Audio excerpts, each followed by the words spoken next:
Bismillahirrahmanirrahim. Assalomu alaykum aziz jamoatal muslimin. Har bir musulmonning aqidasi to'g'ri bo'lishi o'ta muhimdir.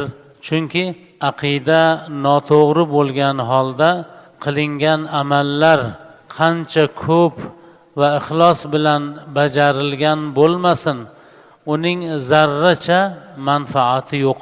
Aqida so'zi lug'atda aqd so'zidan olingan bo'lib, mahkam bog'lamoq ma'nosini bildiradi. Aqida so'zining ko'pligi esa aqoid deyiladi.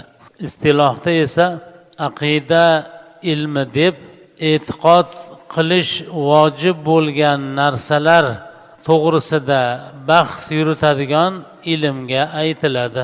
Ya'ni har bir mukallaf bandaning qat'iy ishonishi hamda qalbiga mustahkam qilib bog'lab o'rnashtirib olishi lozim bo'lgan qat'iy dalillar bilan sobit bo'lgan shar'iy e'tiqodiy hukmlarga aqida deyiladi.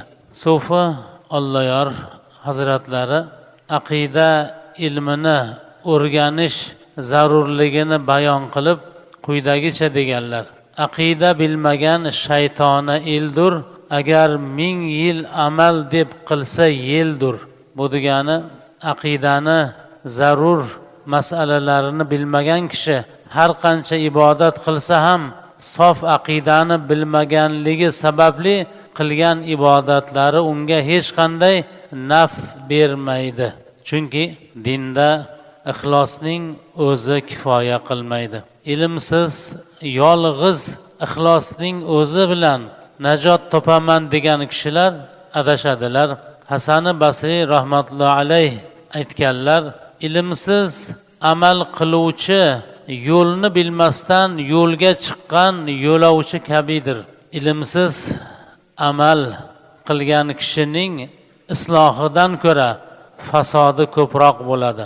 Shunday ekan, ibodatga zarar bermaydigan ilmni va ilmga zarar bermaydigan ibodatni talab qilinglar.